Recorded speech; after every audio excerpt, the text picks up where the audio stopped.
नमस्कार दोस्तों, मेरे YouTube चैनल बरूण मृदा क्रिएशंस में आप सबका स्वागत है। आपको ऐसे कई उपकरण दिखेंगे जिनमें इलेक्ट्रिक मोटर लगे होंगे, जैसे बच्चों के खिलौने, टेबल पंखे, टूथब्रश, हेयर ड्रायर और यह इलेक्ट्रिक कटिंग नाइफ। लेकिन इलेक्ट्रिक मोटर कैसे काम करती है? आप इसे चालू करते हैं और किसी तरह यह घूमने लगता है। ऐसा क्यों? इस वीडियो में हम इलेक्ट्रिसिटी की मूल बातें कवर करेंगे और मैग्नेट भी, और फिर इन सब को एक साथ रखेंगे यह समझने के लिए कि मोटर कैसे काम करती है। आइए सर्किट नामक किसी चीज से शुरुआत करें। आपके पास एक बैटरी है, कुछ वायर हैं और एक डिवाइस जो इलेक्ट्रिसिटी का उपयोग करता है, जैसे कि एक लाइट बल्ब। सर्किट के माध्यम से करंट फ्लो होती है, लेकिन जैसे ही वायर टूटा करंट बहना बंद हो जाती है और लाइट बल्ब बुझ जाता है। सर्किट के काम करने के लिए रास्ता पूरा होना चाहिए। यह एक स्विच के उपयोग के माध्यम से सबसे अच्छा किया जाता है। तार के माध्यम से बिजली प्रवाहित हो रही है, इसे कन्वेंशनल फ्लो कहते हैं। यदि हम बैटरी निकालकर पलटें तो करंट दूसरी ओर बहेगी। किसी भी स्थिति में लाइट बल्ब अभी भी काम करेगा, लेकिन कुछ डिवाइसेस हैं, यह निर्भर करते हुए अलग अलग काम करेगा कि करंट किस दिशा में फ्लो हो रही है। ठीक है, तो यह सर्किट की मूल बातें हैं। यह एक मैग्नेट है, इसमें एक नॉर्थ पोल और एक साउथ पोल है, और यह अन्य मेटल की वस्तुओं को आकर्षित करना पसंद करता है, इन पेपर क्लिप्स की तरह। यदि आप इसकी ओर एक और मैग्नेट लाते हैं, अपोजिट पोल अट्रैक्ट करते हैं और सेम पोल रिपल करते हैं। मैग्नेट का इस आकार में होना आवश्यक नहीं है। उदाहरण के लिए कुछ मैग्नेट अधिक फ्लैट हो सकते हैं, जैसे कि आप इस मैग्नेट के बारे में हमेशा की तरह सोच सकते हैं। यह हमेशा काम करता रहता है, आप वास्तव में इसे बंद नहीं कर सकते, इसीलिए इसे कभी कभी परमानेंट मैग्नेट भी कहा जाता है।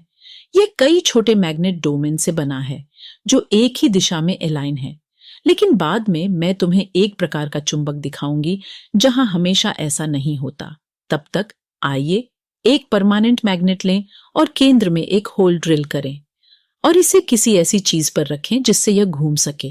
अब एक और मैग्नेट उसकी ओर ले आओ। हमारे मैग्नेट घूमते हुए अपोजिट पोल एक दूसरे के ठीक बगल में अलाइन हो जाएगा। अब साइड मैग्नेट को स्विच आउट कर दें। सेम पोल रिपल करते हैं और अपोजिट पोल अट्रैक्ट करते हैं। यदि हम इन साइड मैग्नेट को बदलते रहें, तब हमारा घूमता हुआ मैग्नेट घूमता ही रहेगा। घूमते मैग्नेट की यह कंसेप्ट वास्तव में इंपॉर्टेंट है। यहाँ एक मेटल का बोल्ट है जो मैग्नेट नहीं है। यह मैग्नेटिक डोमेन से बना है, लेकिन वे रैंडम डायरेक्शन की ओर पॉइंट कर रहे हैं। अब चलो एक वायर लें, इसे कई बार लपेटें और फिर एक सर्किट बनाएं। वायर के माध्यम से फ्लो करंट मैग्नेटिक डोमेन को अलाइन करने पर बाध्य करती है। इसका मतलब है कि हमने एक मैग्नेट बनाया है, या विशेष रूप से एक इलेक्ट्रोमैग्नेट। ये वही कार्य कर सकता है जो एक परमानेंट मैग्नेट कर सकता है।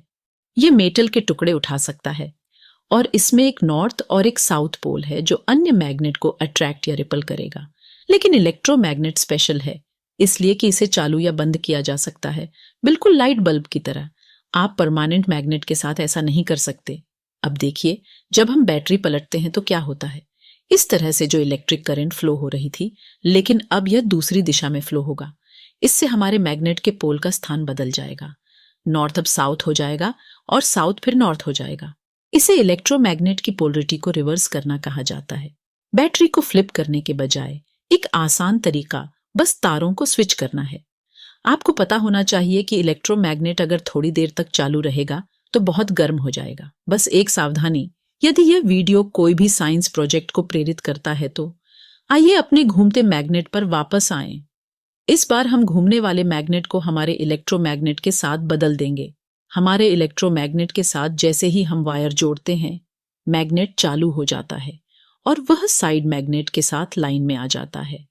अब हकीकत में इन वायर को जोड़ने से बोल्ट को स्वतंत्र रूप से घूमने से रोकेगा, लेकिन यहाँ घूमने वाले इलेक्ट्रोमैग्नेट की कंसेप्ट महत्वपूर्ण है। अब इलेक्ट्रोमैग्नेट के पोल को उल्टा करने के लिए वायर को स्विच करते हैं। सेम पोल रिपल करते हैं और अपोजिट पोल अट्रैक्ट करते हैं। अब पोलैरिटी को फिर से उलट दें। सेम पोल रिपल करेगा और अपोजिट पोल अट्रैक्ट करेगा। यदि हम पोलैरिटी बदलते रहें, हमारा इलेक्ट्रोमैग्नेट बस घूमता रहेगा। इसे मजबूत बनाने के लिए आइए किनारे पर एक और परमानेंट मैग्नेट लगाएं। ध्यान दें कि इस तरफ केंद्र की ओर से साउथ पोल और इस ओर केंद्र की ओर से नॉर्थ पोल है। साइड मैग्नेट एक साथ काम करते हैं बीच वाले मैग्नेट को घुमाने के लिए। यही एक इलेक्ट्रिक मोटर का मूल बातें दिखाता है, लेकिन हमें कुछ सुधार करने की जरूरत है। दोनों ओर के मैग्नेट को मजबूत घुमावदार मैग्नेट के साथ बदला जा सकता है और वायर वाले बोल्ट के बजाय हम एक मेटल लूप का उपयोग करने जा रहे हैं। इसे आर्मेचर कहा जाता है। हमारे वायर कनेक्ट करने से हमारे पास फिर से एक सर्किट होगा। इस बार आप इतना सपाट इलेक्ट्रोमैग्नेट के बारे में सोच सकते हैं, साउथ पोल ऊपर की ओर इशारा करते हुए।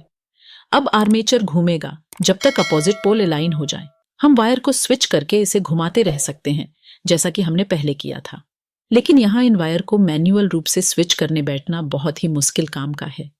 हमें आर्मेचर में कुछ जोड़ने की जरूरत है, जिसको कम्यूटेटर कहा जाता है। यह विपरीत दिशाओं में गैप वाला एक रिंग है। कम्यूटेटर आर्मेचर के साथ साथ घूमेगा। अब हम सर्किट के किनारे पर दो ब्रश से जोड़ते हैं। जैसे कम्यूटेटर घूमता है, ये ब्रश साथ साथ सरकेंगे और वे स्प्रिंग लोडेड हैं ताकि उनका हमेशा कांटेक्ट बना रहे। वायर से करंट फ्लो होता है ब्रश के माध्यम से, फिर कम्यूटेटर रिंग, फिर आर्मेचर लूप और दूसरी तरफ से वापस। अब हमारे पास अपना इलेक्ट्रोमैग्नेट और घूमता हुआ आर्मेचर है। जैसा कि हम इस समय के आसपास आते हैं, ब्रश कम्यूटेटर रिंग के दूसरी ओर अपना कांटेक्ट बदल देंगे। और याद रखें, वहां दो ब्रश हैं, तो यह दोनों तरफ से हो रहा है। स्विच से पहले आर्मेचर में करंट इस प्रकार फ्लो हो रही है। ब्रशों के साइड बदलने के बाद करंट दूसरी ओर फ्लो होगी। इसका मतलब है कि इलेक्ट्रोमैग्नेट अपना पोलैरिटी को बदल देता है, जिसके कारण आर्मेचर घूमता रहेगा। यह कम्यूटेटर रिंग भी वायर को स्विच करने का वही काम करती है जैसा हम पहले कर रहे थे, लेकिन इस बार यह सब कुछ अपने आप ही करता है। यह घूमता रहेगा जब तक हम बैटरी को जोड़े रहेंगे। बैटरी को डिस्कनेक्ट करते ही कोई इलेक्ट्रोमैग्नेट नहीं होगा और घूमना बंद हो जाता है। अब तक हमने आर्मेचर पर केवल एक लूप का उपयोग किया है।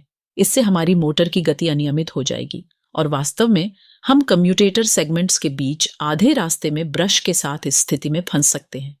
हम कम्यूटेटर रिंग को स्प्लिट कर सकते हैं और फिर एक और लूप जोड़ दे तो सबसे पहले इन कम्यूटेटर सेगमेंट्स के साथ ब्रश कांटेक्ट में है, जो इस इलेक्ट्रोमैग्नेट को चालू करता है, जिसके कारण यह घूमने लगता है। एक बार जब हम यहां पहुंचेंगे, कम्यूटेटर सेगमेंट्स की अगली जोड़ी के लिए ब्रश कांटेक्ट स्विच करते हैं, जिसका अर्थ है कि यह लूप बंद हो जाता है और अगला लूप चालू हो जाता है। अब यह इलेक्ट्रोमैग्नेट घूमना चाहता है। ब्रश अपना कांटेक्ट स्विच करते हैं और अगला लूप चालू हो जाता है। जैसे जैसे हमारी मोटर घूमती है, ऐसा होता रहता है। ये लगभग लूप्स की तरह है, जो एक इलेक्ट्रोमैग्नेट बन जाएगा। कुछ इलेक्ट्रिक मोटर पर आर्मेचर में कई लूप जोड़ देने से यह सुनिश्चित करता है कि मोटर में लगातार घूमने की गति बनी रहेगी। आर्मेचर पर घूमने वाले इस फोर्स को टॉर्क कहा जाता है। मजबूत टॉर्क का मतलब है तेज स्पिन। टॉर्क को बेहतर बनाने के लिए हम मोटर में कुछ चीजें कर सकते हैं। अधिक वायर होने पर इलेक्ट्रोमैग्नेट अधिक मजबूत होते हैं। यह तब सही है जब हम मेटल बोल्ट के आसपास अधिक वायर लपेटते हैं, और यह तब भी सही है जब हमारा प्रत्येक आर्मेचर लूप कई वायर से बने होते हैं। तो मोटर में मजबूत इलेक्ट्रोमैग्नेट होंगे, जिसका अर्थ है कि यह मोटर तेजी से घूमेगा।